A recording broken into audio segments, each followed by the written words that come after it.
You're tuned to Radio Kidnappers, the voice of Hawke's Bay. This is the Acupuncture On Air program. Our pleasure, as always, to have in this studio Heiko from the Acupuncture Clinic in Hastings. How you going, Heiko? I'm very good, Ken.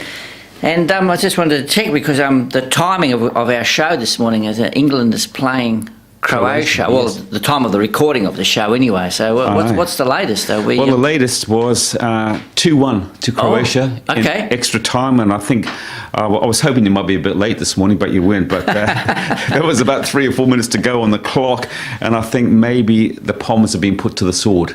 Right, but we'll find out very shortly, I suppose. But yeah, looks like Croatia against France in the final. Fantastic. Be exciting. Yeah. Anyway, as always, we're going to talk about an interesting subject with acupuncture. But before we get to that, just to remind our listeners, we want to come and see you for some acupuncture, moxibustion, or Chinese herbs. Where are you? Yeah, I'm in Hastings, 206 Charles Street. My website, acu123.co.nz. And you've also got your own YouTube channel. That's right. Yep, and courtesy of the radio station and recording these shows, so it's a great way to get the information out there and help to promote the profession. That is great. So, as you tell me every week, there's nothing that acupuncture can't help. Yeah. And if we're suffering from acid reflux, that's right. Worry no more. Now you've learned. Actually, my friend's got his acupuncturist clinic up in Auckland, and he has a receptionist there, and she says she gets lots and lots of calls all the time. People will ring up and say, "Well, what can acupuncture treat, and what is it useful?" And she's finally just learnt to say, well, acupuncture treats everything that you would go to the doctor for, and today we're going to learn that acid reflux is no exception. Okay, what causes heartburn, and just how common is it? I suppose everyone gets it, do they? Well, I think everyone. I mean, I have very occasionally had that what probably is acid. Maybe I've had 5 coffees in a row or something and had a bit of a burn come up. But it affects, from what I can gather with some of the medical website, nearly 20% of the American people. So if you think, well, that's a lot. That is a lot, but it can come from a number of things, and one of them is what's called a mechanical reason. It's a problem like with the valve, so then it pushes out and then lets the acid from the stomach then come up. But other things is like pregnancy, and again that's sort of creating a sort of a mechanical type temporary problem. Certain citrus type foods like oranges, lemons and things like that. Some people say they get it if they have pineapple. Being overweight, again, that may put some kind of pressure onto the valve. And your one, coffee, it can do it. Chocolate, our beloved chocolate, can do it for a lot of people. I have a lot of coffee, and I must say I like a bit of chocolate, but I sometimes get it if I have a sausage roll. Okay. What's that all about? I love sausage rolls. That one I don't know. I have to add that one to my list. And of course, there are actually also very many medications that cause acid reflux, including like aspirin, ibuprofen, some of the blood pressure medications, and I'll talk a bit about that a little bit later. Yeah. Okay. Well, the drugs that you can buy over the counter, they do provide some sort of relief, don't they? Yep, they can, and it's interesting is one of the drugs. Just let me see if I can find it here. Yeah, it's called Prilosec. And a lot of people say they take Losec, and just out of interest, the CEO of that company, David Taylor, for that company Procter and Gamble, he earned $16 million in 2016. So I just wonder how much of a percentage that was from Losec. We're in the wrong business, Heiko. Yeah, I know. It's like you're not going to earn $16 million a year being a DJ. No, that's dead right. But I suppose a lot of people, if they get a bit of acid reflux or heartburn, it's much more convenient for them to chew on a pill. Yeah, well, that's it. Isn't it? And I guess it's one of these symptoms that you're not going to die from it. And I mean, I've had patients who have probably had it for 40 years or 50 years, and sometimes it's not as bad as other times, and sometimes they take Losec, sometimes they don't. But yeah, it can definitely be helped, with acupuncture and or some Chinese herbs. Yeah. Have you done some research with the acupuncture side of it? Yeah, well, I personally haven't done the research, but yeah, acupuncture has been researched for it. and there's numerous studies, and one of them more actually was where they used a certain standard number of points that sort of help for digestion. One of them is here on the inside of the wrist, which also treats nausea. Another one that's sort of a common one on the stomach, and then there's one down between the sort of the first and the second toe that we say treats the liver. So amazing. I'm not off the top of my head. I don't know the numbers of the subjects, but they probably treated 200 people, and then stuck the needles in a certain amount and left them in for a certain length of time, and did so many treatments over a length of time, and then another bunch of people who didn't have acupuncture or who had pretend acupuncture, and then they could measure, and then they said yes, the research definitely shows that it reduces acid, stops the regurgitation, and also helps chest pain. Chest pain, that's interesting to talk about too, because many people will get chest pain as a result of acid, and it gets confusing also in terms of, is it the heart that's causing the chest pain, or is it the acid? And how do you know that it's not the heart?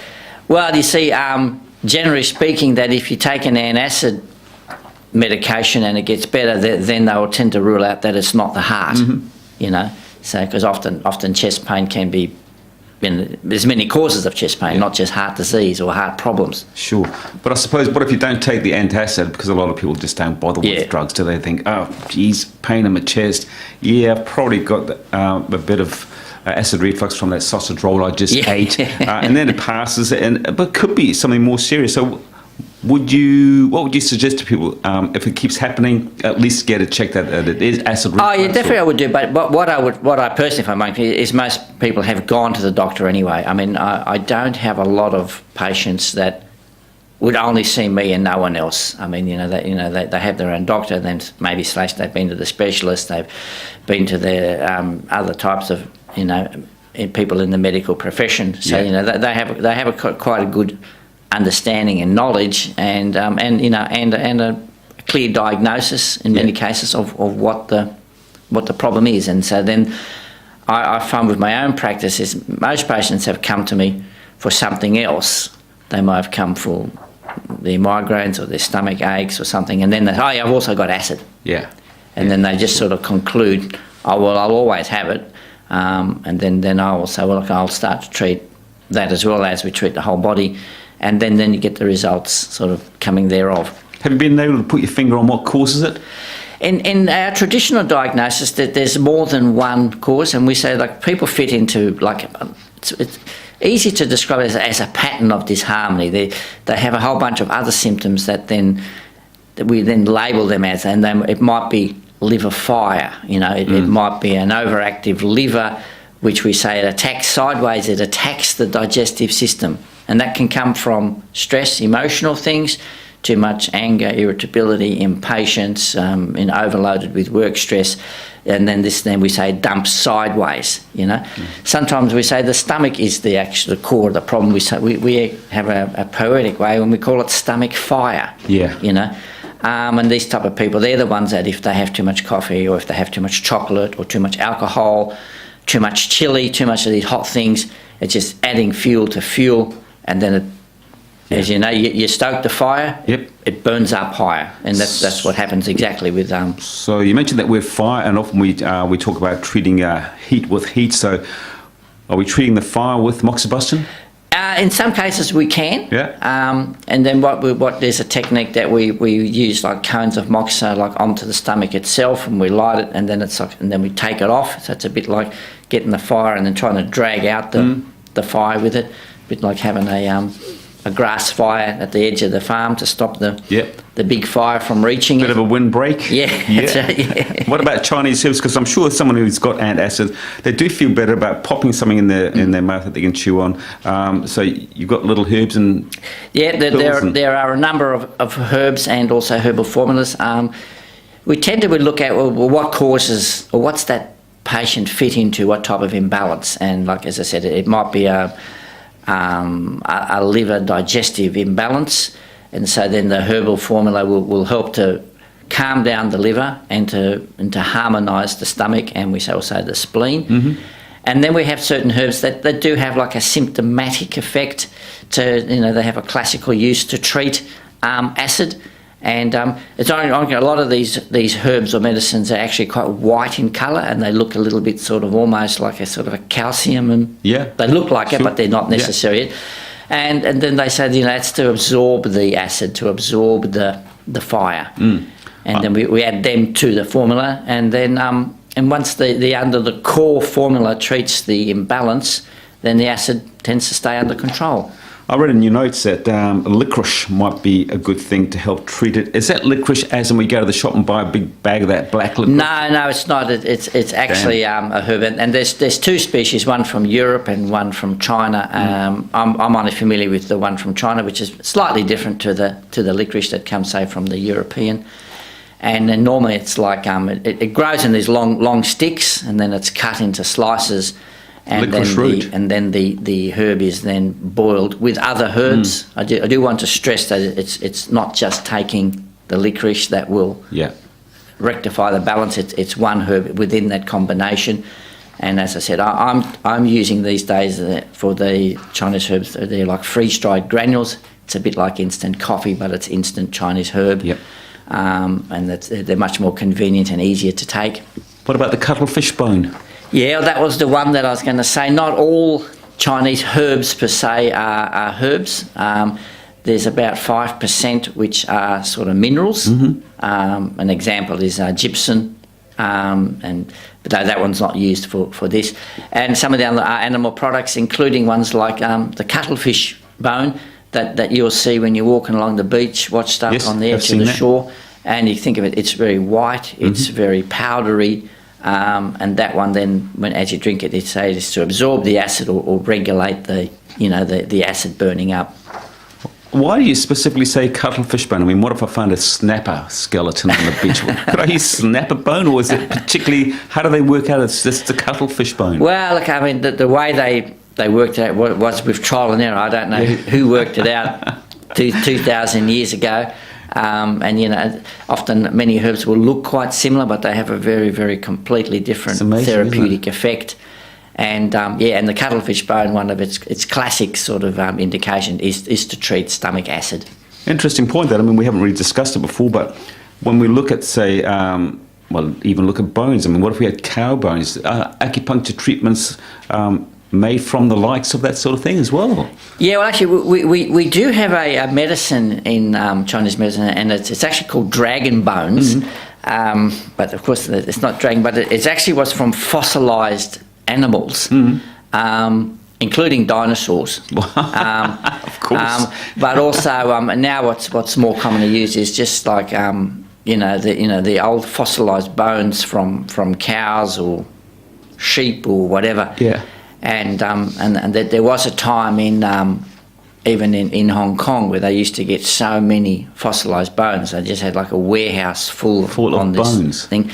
And then archaeologists, are they the people that study dinosaurs? Anyway, the people who study dinosaur bones, whatever they're called, they go to these warehouses now before the bones are separated and sent off to be sold, and then they will see, that's a pterodactyl bone or something. Don't sell that one. We'll take that one. Now, what about some of the other digestive problems that people come to see you about, Heiko? Not just acid reflux. Often the acid reflux it sort of goes in hand with other symptoms, and I think one of the and I'm sure you've known many people with this is bloating. Like bloating is just a very, very common thing. It affects many people. Stomach pain per se. Yep. And then we also have pains on the side of the body that's related to the digestion, and it hasn't been labelled or found out from a Western point of view to be either the liver or the spleen, but it's just some kind of digestive pain that's on the side of the body. But certainly sort of and appetite problems. Too hungry. Ravenous appetite all the time, never satisfied, or no appetite. These are probably the most common sort of digestive systems that I personally would see in the clinic. And bloating would probably be the number one complaint. Wow. Just about out of time. Before we get to your weird song of the week, just remind our listeners, want to come and see you about anything to do with acupuncture. Where are you and how often are you open? I'm at 206 Charles Street. It's pretty well open Monday to Saturday, all sort of 8 till 6 or so, sometimes with a few little late starts and early finishes, and then also the Saturday morning 9 till 12. So it's 876 3666 if you want to give me a call in Hastings. Can you just blow in, or do you have to make a phone call? Yeah, it's best to, it is essential to ring and make the appointment. I mean, just so that I can sort of fit it in around the time. And you've got a Facebook and a web page? Facebook and website, and I'll put them onto the YouTube channel as well, so that everybody can find that nice and easily. And what's the song for today, Heiko? Again, it's a Pink Floyd song. I didn't think you'd think it would be too weird. But it's the song is the final cut. I would have preferred Umaguma. Yeah, right. But the final cut will do. Here it is.